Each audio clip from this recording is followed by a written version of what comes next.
warahmatullahi wabarakatuh. Kami dari kelompok 3 akan menjelaskan dan mempresentasikan laporan penelitian riset merek yang berjudul Analisis Brand Equity pada merek Popmi. Sebelum itu, kami ingin memperkenalkan diri. Perkenalkan, nama saya Fani Septiani dengan NIM 64221354. Saya Gevira Fitria Zahra dengan NIM 64220475. Perkenalkan, nama saya Fitri Puspitasari dengan NIM 64220998. Perkenalkan, nama saya Hana Kristia Verina Ayal dengan NIM 64221283. Saya Dita Alfiana Damayanti dengan NIM 64221060. Baik, yang pertama adalah latar belakang. Di era globalisasi saat ini, manajemen pemasaran merupakan suatu pengetahuan yang memiliki arti sangat penting dalam dunia bisnis. Karena teknologi semakin maju di berbagai bidang, menuntut setiap orang atau lembaga perusahaan untuk selalu berkompetisi dalam rangka mencapai tujuan yang telah ditetapkan, yaitu memperoleh keuntungan yang optimal. Pada dasarnya, produk mie instan Popmi merupakan salah satu produk makanan cepat saji yang semakin populer di masyarakat luas dari berbagai kalangan dan usia. Semakin banyak merek mie instan Popmi yang ada di pasaran berarti memberikan keleluasaan bagi konsumen untuk memilih merek yang sesuai dengan selera. Maka dari itu, sangat penting bagi perusahaan menganalisis perilaku konsumen mie instan Popmi untuk mengetahui pola pembelinya. Dengan banyaknya merek mie instan Popmi yang ada di pasaran, dapat mendorong perusahaan untuk bersaing mendapatkan konsumen melalui berbagai strategi yang tepat. Di tengah persaingan yang semakin ketat, merek dapat menjadi senjata andalan untuk menarik perhatian dan mengikuti kesetiaan pelanggan. Selanjutnya ada metode penelitian. Penelitian ini menggunakan jenis penelitian kuantitatif. Penelitian kuantitatif dapat diartikan sebagai metode perhitungan ilmiah untuk mengukur data kuantitatif dan statistika objektif dengan melakukan kegiatan survei melalui kuesioner online kepada suatu populasi atau sampel orang-orang atau penduduk tertentu yang diminta menjawab sejumlah pertanyaan guna menganalisis frekuensi dan presentasi tanggapan mereka dengan teknik pengambilan sampel. Dilakukan secara random serta instrumen penelitian sebagai metode pengumpulan data. Tujuan dilakukan analisis data bersifat kuantitatif adalah untuk menguji hipotesis yang telah ditetapkan. Penelitian ini menggunakan skala pengukuran variabel, yaitu skala interval, dengan teknik pembobotan skala Likert.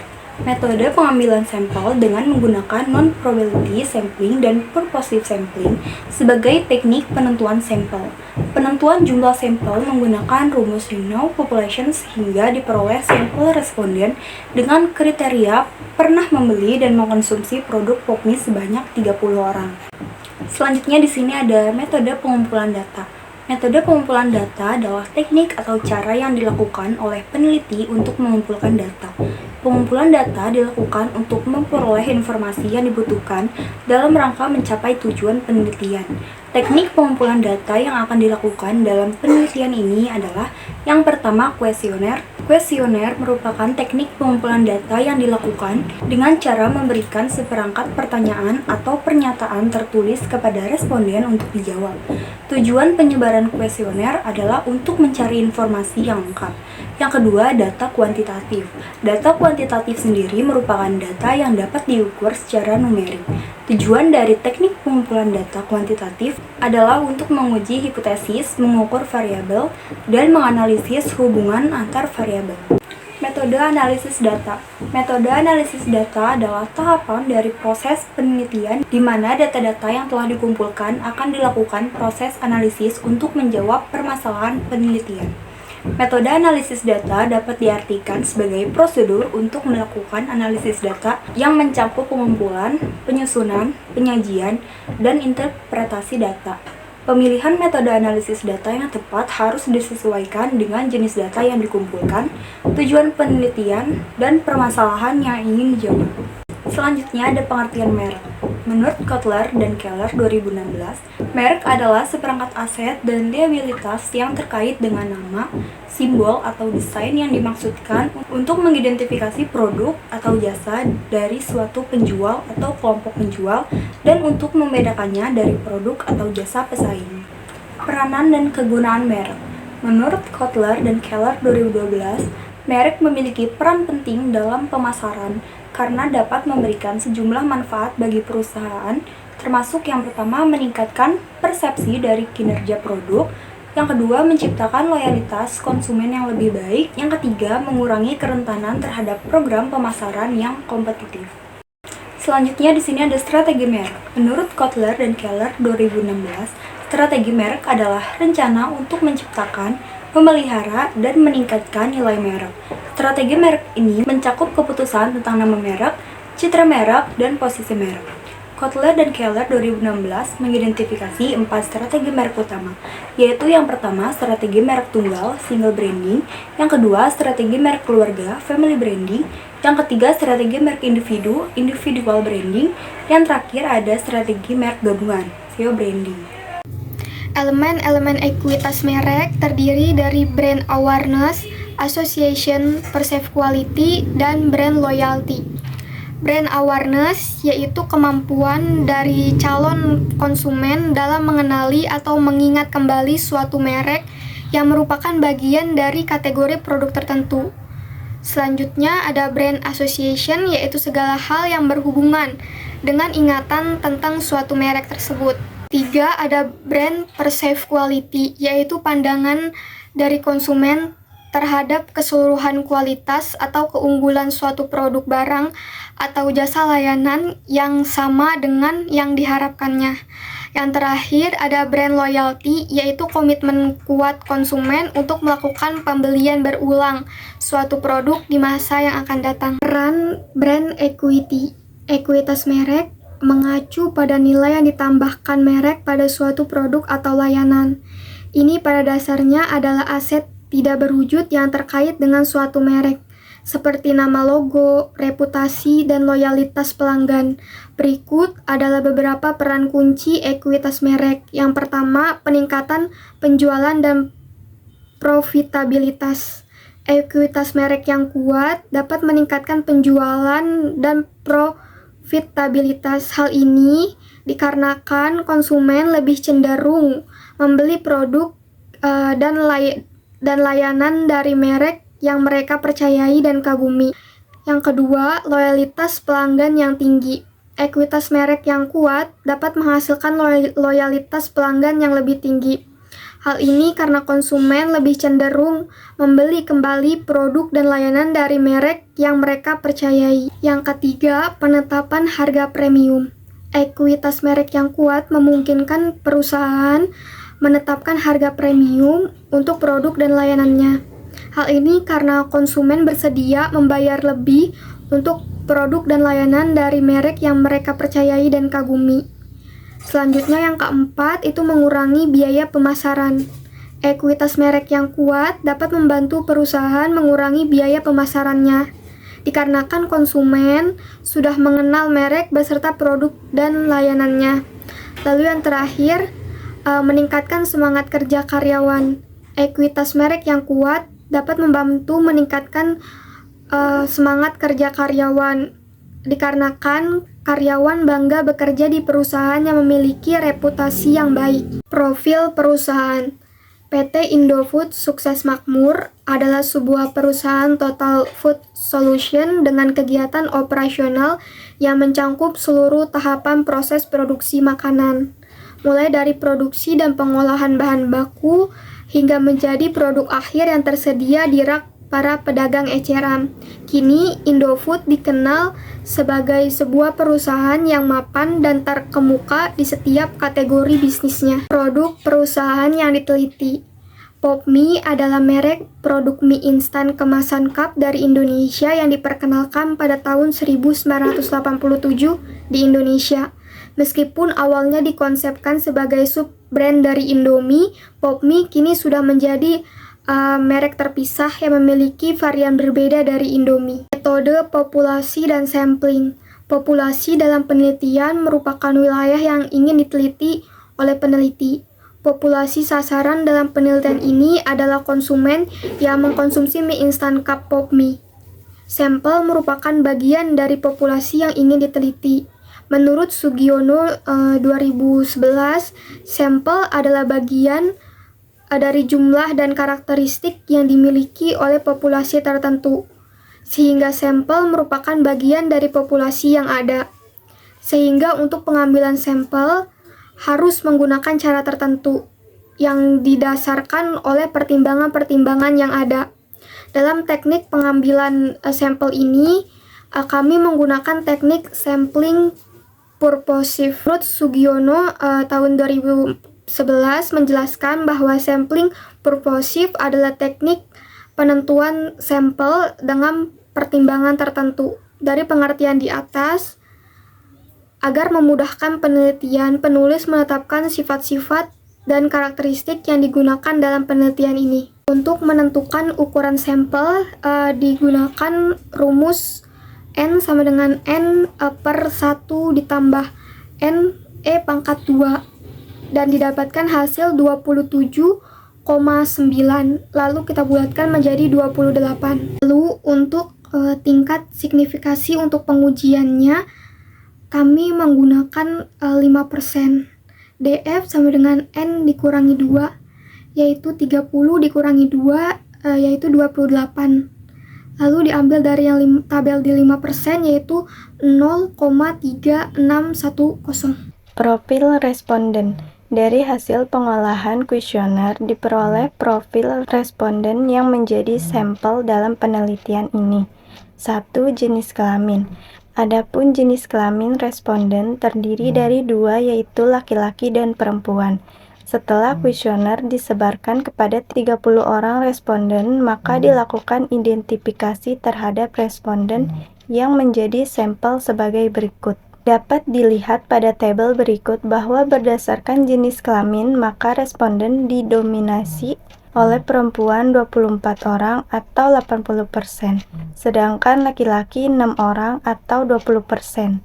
2. Pendidikan terakhir. Berdasarkan tingkat pendidikan terakhir responden, maka responden terbanyak memiliki pendidikan SMA sebesar 23 orang atau 76,7%. Diikuti responden yang berpendidikan diploma 3 atau sarjana 1. Sebanyak 7 orang atau 23,3%. Analisis dan pembahasan. Berdasarkan hasil kuesioner yang telah kami buat, diperoleh data sebagai berikut. A. Brand awareness. 1. Top of mind. Top of mind yaitu pada data tersebut bahwa ada 2 merek kategori mie instant cup yang disebut oleh 30 orang responden. Dari data tersebut, merek pop mie disebut oleh 27 orang dan mie sedap cup 3 orang. Hasil keseluruhan dari analisis top of mind menyebutkan bahwa pop mie merupakan merek yang pertama kali diingat oleh responden. 2. Brand recall. Hasil dari penelitian menunjukkan 29 responden atau 96,7% mengingat mie instan cup dan 1 responden atau 3,3% mengingat ABC Cup. 3. Brand recognition.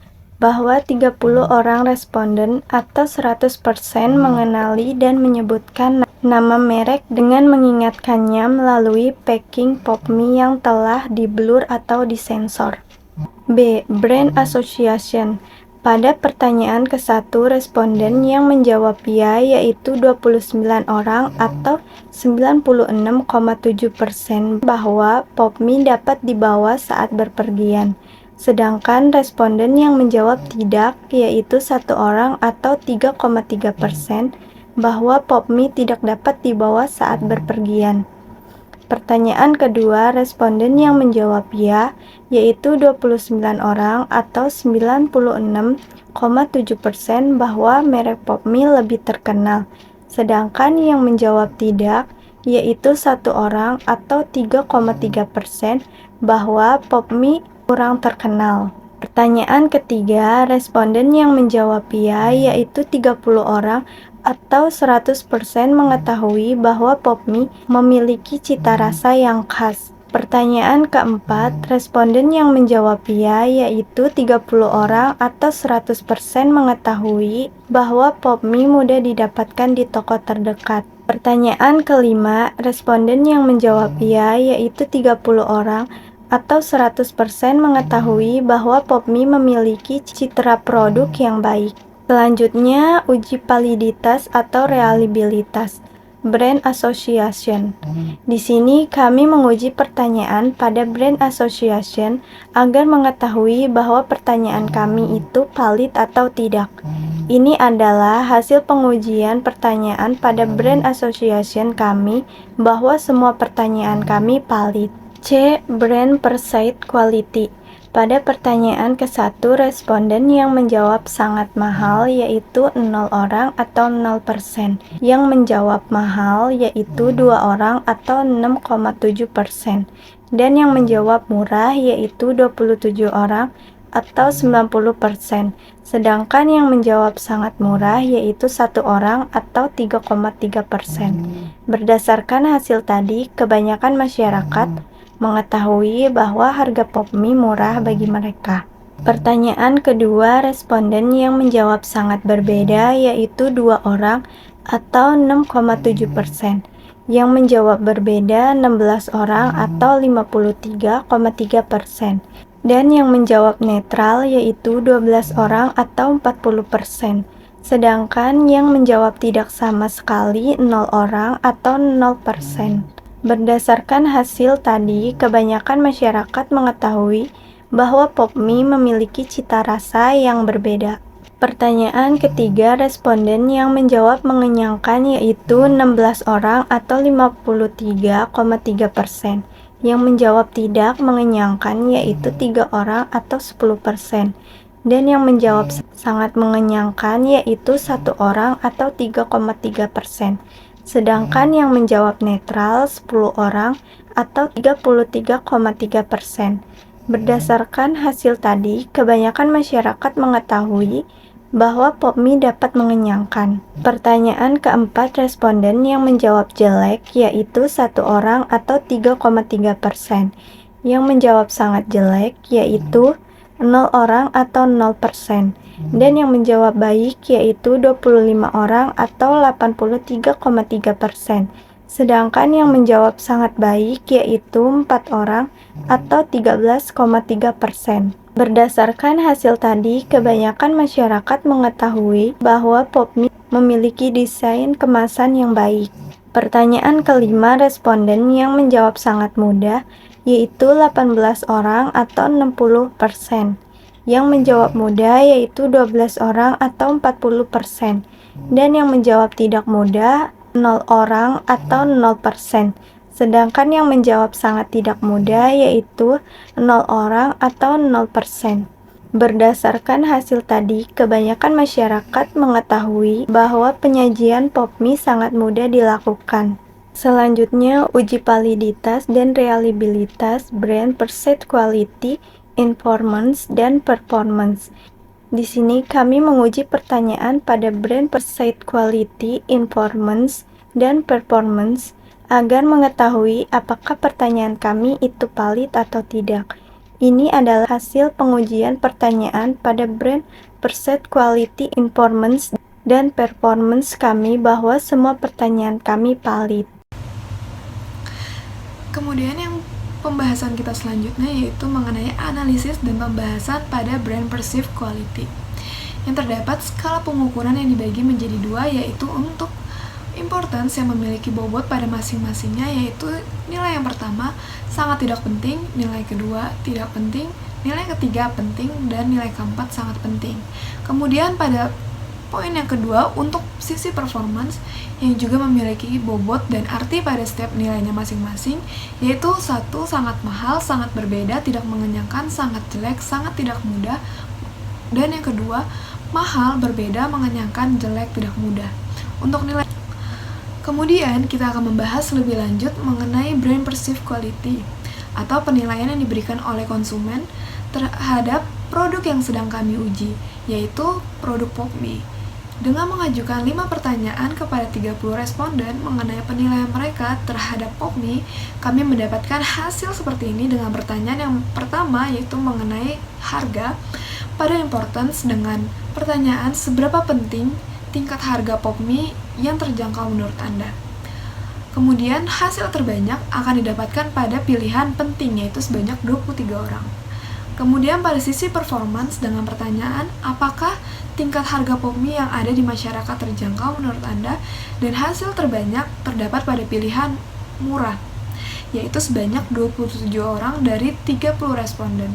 Kemudian kami menghitung rata-rata untuk sisi importance, yaitu terdapat 3,03. Kemudian untuk rata-rata pada sisi performance yaitu sebanyak 2,96. Kemudian pada atribut yang kedua kami akan membahas mengenai cita rasa dari pop mie sendiri, yaitu pada sisi importance dengan pertanyaan seberapa penting ciri khas rasa produk pop mie menurut Anda, dan pilihan terbanyak terdapat pada pilihan penting, yaitu sebanyak 22 responden dari 30 responden yang ada. Untuk sisi performance sendiri dengan pertanyaan bagaimana ciri khas rasa produk pop mie menurut Anda, dengan pilihan terbanyak jatuh kepada pilihan yang berbeda, yaitu sebanyak 16 responden dari 30 responden yang ada. Dengan rata-rata dari sisi importance yaitu sebanyak 3,26% dan rata-rata untuk sisi performance yaitu sebanyak 2,33. Kemudian kami akan membahas atribut yang ketiga, yaitu mengenai mengenyangkan dari pop mie tersebut. Pada sisi importance, dengan pertanyaan seberapa penting produk pop mie dapat mengenyangkan menurut Anda, dan pilihan terbanyak terdapat pada pilihan mengenai penting, yaitu sebanyak 22 orang dari 30 responden. Kemudian pada sisi performance, apakah produk pop mie mengenyangkan bagi Anda, dan pilihan terbanyak ada pada tidak mengenyangkan, yaitu sebanyak 16 orang dari 30 responden yang ada. Dan kami menemukan rata-rata sebanyak 2,86 pada sisi importance dan sebanyak 2,6% untuk sisi performance. Kemudian pada atribut yang berikutnya yaitu mengenai desain kemasan dari pop mie tersebut. Dengan pertanyaan untuk sisi importance yaitu seberapa penting menurut Anda desain kemasan produk pop mie, dan jawaban yang terbanyak adalah pada penting, yaitu sebanyak 22 orang dari 30 responden yang ada. Kemudian pada sisi performance terdapat pertanyaan bagaimana desain kemasan produk pop mie menurut Anda, dan hasil terbanyak yaitu ada di pilihan baik sebanyak 25 orang dari 5 responden yang ada, dan mendapatkan rata-rata untuk setiap pilihannya, yaitu untuk pilihan dari importance yaitu sebanyak 3,33 dan untuk performance terbanyak sebanyak 3,13. Kemudian pada atribut yang keempat yaitu membahas mengenai desain kemasan dari pop mie tersebut. Yang pertama, untuk sisi importance yaitu dengan pertanyaan seberapa penting menurut Anda desain kemasan produk dari pop mie, dan jawaban paling banyak terdapat pada pilihan penting yaitu sebanyak 22 orang dari 30 responden yang ada. Kemudian pada sisi performance terdapat pertanyaan dengan bagaimana desain kemasan produk pop mie menurut Anda, dan jawaban paling banyak terdapat pada pilihan baik yaitu sebanyak 25 responden dari 30 responden yang ada. Dan kami mendapatkan rata-rata pada sisi importance yaitu sebanyak 3,13 dan pada sisi performance terdapat rata-rata sebanyak 3,1. Kemudian pada atribut yang kelima yaitu yang terakhir mengenai level kemudahan dalam penyajiannya. Dan pertanyaan untuk sisi importance yaitu seberapa penting level kemudahan dalam penyajian produk pop mie menurut Anda, dan pilihan terbanyak ada pada penting yaitu sebanyak 22 orang yang menjawab, dan pada sisi performance bagaimana level kemudahan dalam penyajian produk pop mie yaitu sebanyak 18 orang menjawab sangat mudah. Kemudian kita menemukan rata-rata untuk sisi importance yaitu sebanyak 3,13 dan untuk sisi performance sebanyak 3,6. Kemudian kita akan membahas rangkuman dari hasil observasi performance dan importance, yaitu atribut yang pertama mengenai harga. Performance memiliki rata-rata sebanyak 2,96 sedangkan importance sebanyak 3,03. Untuk atribut yang kedua yaitu ciri khas rasa, untuk performance sendiri memiliki rata-rata 2,33 dan importance memiliki rata-rata 3,26. Untuk atribut yang ketiga yaitu mengenyangkan. Performance memiliki 2,6 dan importance memiliki 2,86. Dan yang keempat yaitu mengenai desain kemasan. Untuk performance memiliki rata-rata sebanyak 3,1 dan importance sebanyak 3,13. Dan yang kelima yaitu level kemudahan dalam penyajian. Performance memiliki rata-rata sebanyak 3,6 sedangkan importance 3,18. Kemudian rata-rata tersebut dijumlahkan untuk performance mendapatkan jumlah rata-rata yaitu sebanyak 2,91, untuk importance mendapatkan 3,8. Kemudian di sini kita akan membahas hasil analisis untuk perceived quality. Secara keseluruhan menunjukkan bahwa merek mie instan cup of mie secara rata-rata memiliki performance lebih rendah daripada informans. Performance sendiri yang mengacu pada seberapa baik produk tersebut dipandang oleh konsumen. Sedangkan untuk importance sendiri mengacu pada seberapa penting aspek kualitas bagi konsumen. Hal ini menunjukkan bahwa perceived quality responden terhadap merek mie instan cup of mie belum memenuhi tingkat kepentingan atribut kepuasan konsumen. Kemudian pada pembahasan selanjutnya yaitu kita akan membahas pada analisis dan pembahasan untuk poin brand loyalty. Terdapat 5 pertanyaan yang kita ajukan untuk 30 responden, yaitu pertanyaan yang pertama mengenai seberapa sering Anda berpindah merek dari pop mie ke merek lain. Pada pilihan tidak pernah terdapat 2 orang dengan persentase 6,7%, pada pilihan pernah terdapat 5 orang dengan persentase 16,7%, pada pilihan jarang terdapat 20 orang dengan persentase 66,7%. Pada pilihan yang keempat yaitu pada pilihan selalu terdapat 3 orang dengan persentase 10 orang. Kemudian untuk pertanyaan yang kedua yaitu apakah Anda sependapat bahwa Anda membeli pop mie hanya karena kebiasaan? Pada pilihan yang pertama yaitu sangat tidak setuju, ada 2 orang dengan persentase 6,7%. Kemudian pada pilihan yang kedua yaitu tidak setuju, terdapat 12 orang dengan persentase 40%. Pada pilihan yang ketiga yaitu setuju, terdapat 15 responden dengan persentase 50%. Kemudian pada pilihan yang terakhir yaitu sangat setuju dengan 1 responden dan memiliki persentase sebanyak 3,3%. Pada pertanyaan yang ketiga adalah apakah Anda merasa puas dalam mengkonsumsi pop mie? Kemudian untuk pilihan yang pertama yaitu sangat tidak puas, terdapat 1 orang dengan persentase 3,3%. Pilihan yang kedua tidak puas, terdapat 3 orang dengan 10%. Dan pilihan yang ketiga terdapat puas, terdapat 23 orang dengan persentase 76,7%. Dan pilihan yang keempat sangat puas dengan 3 orang responden dan terdapat 10% persentasenya. Kemudian pertanyaan yang keempat yaitu apakah Anda benar-benar menyukai pop mie? Terdapat 2 orang untuk pilihan sangat suka yaitu sebanyak 26,7%. Untuk pilihan sangat tidak suka tidak ada pemilihan. Dan untuk pilihan tidak suka terdapat 3 orang dengan persentase sebanyak 10%. Dan pilihan yang keempat untuk suka yaitu sebanyak 25 orang sebanyak 83,3%. Kemudian pada pertanyaan yang kelima yaitu apakah Anda sering merekomendasikan untuk mengkonsumsi pop mie kepada orang lain? Yaitu pilihan yang pertama sebanyak tidak pernah, ada 2 orang yaitu dengan persentase 6,7%. Pilihan yang kedua pernah sebanyak 15 responden dengan persentase 50%. Untuk pilihan jarang terdapat 8 orang dengan persentase 26,7%. Untuk pilihan selalu terdapat 5 orang 16,7%. Kemudian kita akan memasuki pada analisis dan pembahasan untuk uji validitas dan reliabilitas pada brand loyalty. Kami menguji beberapa pertanyaan pada brand loyalty agar mengetahui apakah pertanyaan yang kami ajukan itu valid atau tidak. Berikut ini adalah hasil penelitian dan pengujian pertanyaan pada brand loyalty yang kami ajukan, yang berarti untuk setiap pertanyaan yang kami ajukan semuanya valid.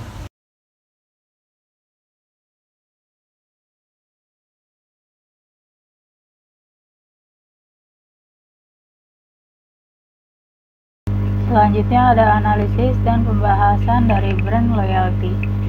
Yang pertama ada pertanyaan dari analisis Witcher yaitu seberapa sering Anda berpindah merek dari pop mie ke merek lainnya? Jawabannya tidak pernah, jarang, dan selalu. Rata-ratanya ada 84 dibagi 30 sama dengan 2,8. Switchernya 8 dibagi 30 dikali 30% sama dengan 8%. SD-nya ada akar dari 250 dikurang 84 kuadrat dibagi 30 dibagi 30 kurang 1 sama dengan 0,714. Pertanyaan kedua dari habitual buyer yaitu apakah Anda sependapat bahwa Anda membeli POPMI hanya karena kebiasaan? Jawabannya sangat tidak setuju, setuju, dan sangat setuju. Rata-ratanya 75 dibagi 30 sama dengan 2,5. Habitual buyernya 16 dibagi 30 dikali 30% sama dengan 16%. SD-nya akar dari 201 dikurang 75 kuadrat dibagi 30 dibagi 30 kurang 1 sama dengan 1,224. Yang ketiga ada pertanyaan dari analisis David Buyer yaitu apakah Anda merasa puas dalam mengkonsumsi POPMI?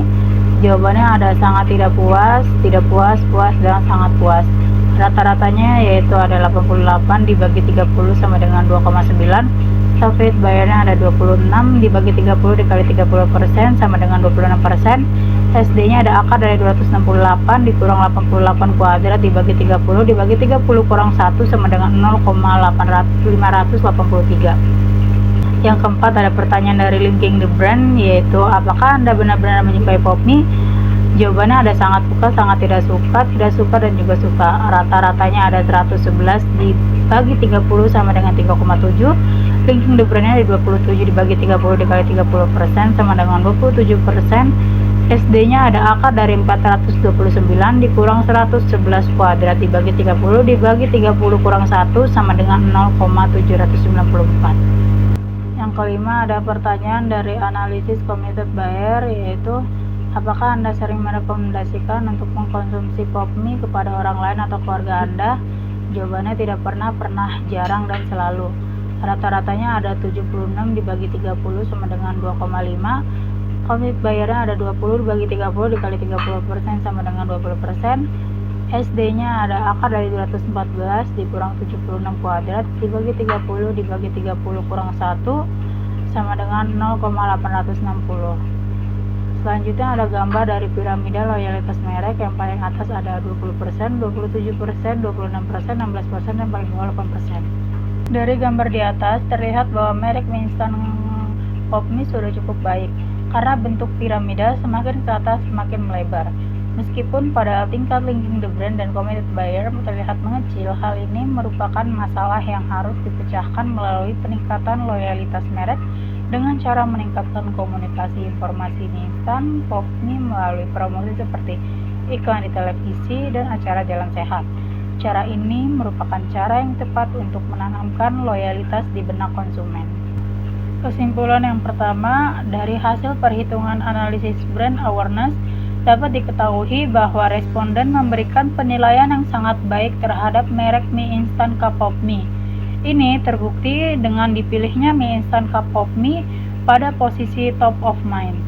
Kedua, dari analisis brand association yang dilakukan dengan menggunakan rumus coherent Q-test, dapat diketahui bahwa asosiasi-asosiasi yang berkaitan erat dengan merek mie instan Cup of Mie antara lain seperti cocok untuk dibawa berpergian jauh, merek yang lebih terkenal dari merek yang lain, cita rasa yang khas, mudah didapatkan di toko atau minimarket terdekat, dan memiliki citra produk yang baik.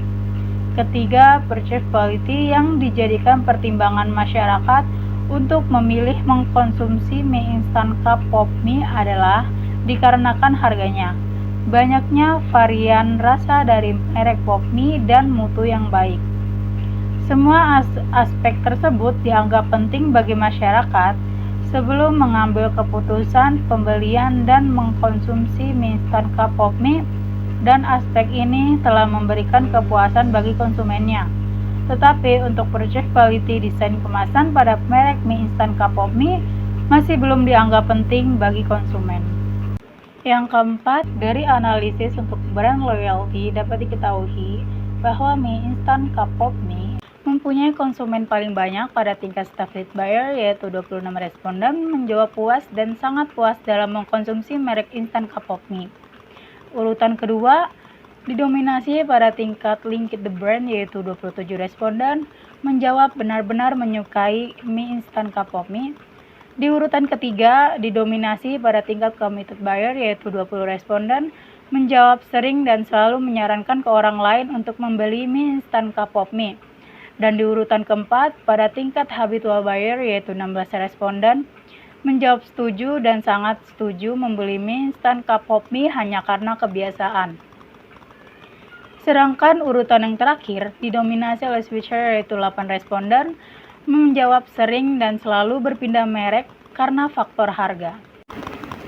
Selanjutnya ada saran untuk penguatan brand loyalty dengan program loyalitas atau insentif bagi pelanggan yang setia. Selanjutnya, inovasi produk baru yang mengikuti tren pasar atau varian rasa yang unik, membangun keterlibatan lebih lanjut dengan konsumen melalui media sosial, survei, atau acara komunitas untuk memahami lebih baik kebutuhan dan preferensi mereka, melakukan peninjauan proses produksi dan bahan baku untuk memastikan kualitas produk terus terjaga dan bisa ditingkatkan jika memungkinkan. Sekian presentasi dari kami, kurang lebihnya mohon maaf. Wassalamualaikum warahmatullahi wabarakatuh.